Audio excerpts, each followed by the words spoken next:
आइए समझते हैं पूज्य श्री देवकीनंदन ठाकुर जी के श्रीमुख से। एक प्रसंग आपने सुना होगा, मुझे वो प्रसंग याद आ रहा है। नरसी ने कुछ साधुओं को जिद पड़ गए साधु कि हमारे पास कुछ पैसा है, हम द्वारका जा रहे हैं। ध्यान से सुनना, एकदम मन से साधु जिद पड़ गए, हमारे पास कुछ पैसा है और हम द्वारका जा रहे हैं और ये पैसा हमें वहां जाकर सेवा में करना है, भंडारा इत्यादि लगाना है, लेकिन हमने सुना है रास्ते में चोर इत्यादि मिलेंगे, लूट लेंगे। इसलिए नरसिंह जी के पीछे पड़ गए कि तुम ये पैसा रख लो, अपना एक लेटर लिख के दे दो, हुंडी जिसको कहते हैं, हम द्वारका में ले लेंगे। अब नरसिंह कहे मेरे तो घर में खाने को है नहीं, मैं हुंडी कहां से लिखूं भाई। मैं हुंडी तो बड़े लोग लिखते हैं जिनकी ऑफिस यहाँ भी हो, ब्रांच वहाँ भी हो, वहाँ भी हो। अब ये तो वहाँ कोई अपने घर के खाने का कुछ है नहीं सिस्टम, ब्रांच कहाँ से खोलेंगे। बोले नहीं नहीं, हमने सुना है सबसे बड़ा नाम आप ही का है पूरे यहाँ। अच्छा, तो लिख दिया एक लेटर, और लेटर लिखा सामल शाह के नाम, मुनीम सामल शाह। है ही नहीं, अब वहाँ है कहाँ, गली नंबर नहीं है, मकान नंबर नहीं है, टेलीफोन होते नहीं थे उस समय, कुछ भी नहीं है, फिर भी लिख दिया मुनीम सामल शाह। अब साधु जी द्वारका में ढूंढते फिरे सामल शाह कहाँ है, सामल शाह कहाँ है। सारी द्वारका में सामल शाह ढूंढ लिया, पर सामल शाह का पता नहीं चला। और जब सामल शाह का पता नहीं चला तो आखिर में वो साधु संत गालियां देने लग गए, बद्दुआएं देने लग गए नरसिंह को। बड़ा बुरा है, नरसिंह ने बड़ा बुरा किया, हमारा पैसा रख लिया और जो है हम भगवान की सेवा भी नहीं कर पाए, और पता नहीं क्या क्या बोले। एक बोला भाई नरसिंह की गलती नहीं है, उस बेचारे ने तो मना किया था, पर हम ही उसके पीछे पड़ गए। और ये बिट्टू जी महाराज ये तो कह रहे थे मैं मर जाऊंगा नहीं लिखी तो। अब बेचारा क्या करता, उन्होंने तो एक साधु को बचाने के लिए लिख दिया होगा। और ये सारी बातें हो रही थी द्वारकाधीश के मंदिर में, और ठाकुर जी सुन रहे थे। बोले देखो बेचारा हमारे भक्त के ऊपर कितने कितने श्लोक सुनाए जा रहे हैं और उसका कोई कसूर भी नहीं है। और गजब की बात तो ये है कि लौट के जाएंगे ये पैसा मांगेंगे, और उसका सारा पैसा खर्चा हो चुका है। कहाँ? बोले साधुओं की सेवा में।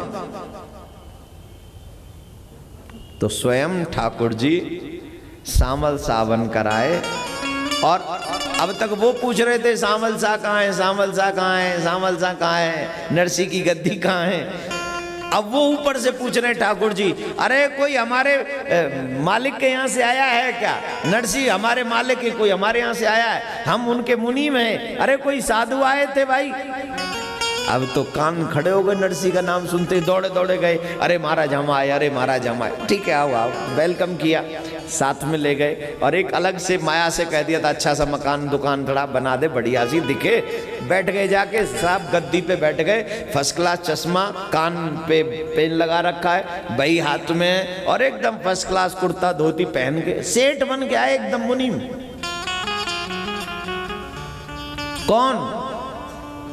जिसको तुम कृष्ण कह रहे हो, जिसकी कथा सुनने आए हो। ये कलयुग की बात बता रहा हूं, ये मैं कोई सतयुग की बात नहीं बता रहा हूं, मात्र 550 वर्ष पूर्व बात बता रहा हूं तुमको।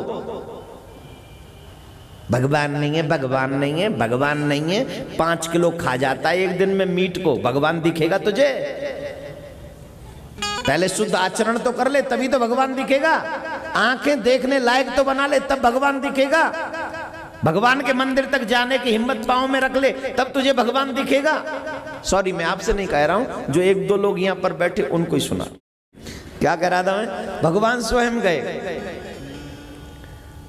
तो साधुओं ने पूछा, बोले महाराज हमने सबसे पूछा सामल शाह कहाँ है, सामल शाह कहाँ है, सामल शाह, कोई नहीं बता रहा था नरसिंह की गादी। तो भगवान ने जो जवाब दिया, क्या ब्यूटीफुल जवाब है। ये जवाब आप लोग सुन ले तो आपको भी एड्रेस मिल जाएगा ठाकुर जी का। बता दूं कि रहने दूं? नहीं बताता। क्यों बताऊं? मैंने कोई टिकट थोड़ी बेची है तुम्हें। मूवी देखने जाते हो ना, टिकट खर्च करके जाते हो ना बेटा, और वो भी सिर्फ पिक्चर देख देख के आ जाते, वो हीरो हीरोइन मिलते तुमको।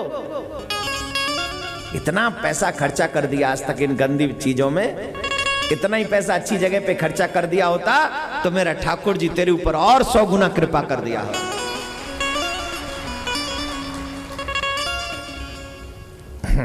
बता दूं? चलो हाथ जोड़ो, पहले यही टिकट होगा। हाथ जोड़ो, हाथ जोड़ो, ऐसे जोड़ते हैं हाथ। 7 साल बाद कथा सुन रहे हो, नहीं 4 साल बाद, 4 या 5 जो भी, हाथ जोड़ो, जोड़ के रखना जब तक एड्रेस न बताऊं। और राधे राधे बोलो जोर से। अब सुनो, जोड़ के रखना। ठाकुर जी कहते हैं आपने अवश्य मेरा एड्रेस किसी संसारिक व्यक्ति से पूछा होगा,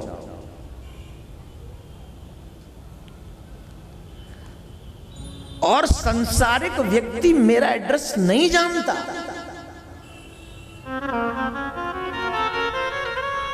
अगर आप मेरा एड्रेस किसी विरक्त से पूछ लेते, किसी भगवान के भक्त से पूछ लेते, तो मैं आपको सच कहता हूं, वो न सिर्फ तुम्हें एड्रेस बताता, बल्कि तुम्हें मेरी गद्दी तक लेकर चला आता। वो मेरा एड्रेस सब जानते।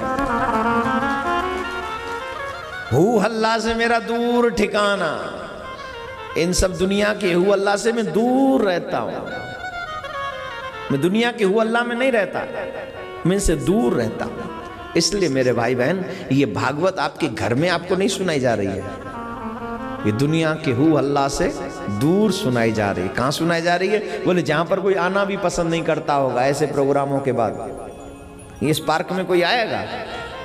ये तभी आते होंगे लोग जब ऐसे सुंदर आयोजन होते होंगे, इसके अलावा यहाँ कोई नहीं आता है। और मुझे तो लगता है ये प्लेसेस भी सिद्ध हो गए इसीलिए, क्योंकि यहाँ पर सिर्फ भगवान की ही कथाएं होती रहती हैं।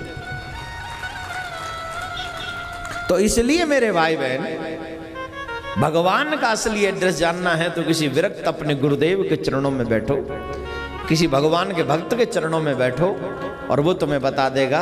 और भगवान का एड्रेस प्राप्त करने की जगह भगवान का कथा पंडाल ही है, जहां से तुम्हें A to Z सब कुछ पता चल जाता है, XYZ।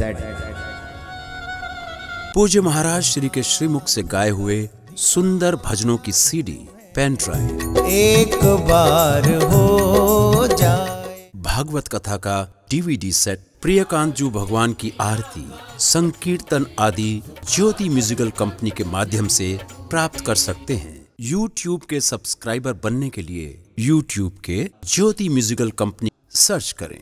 Facebook पर लाइक करने के लिए ज्योति म्यूजिकल कंपनी सर्च करें।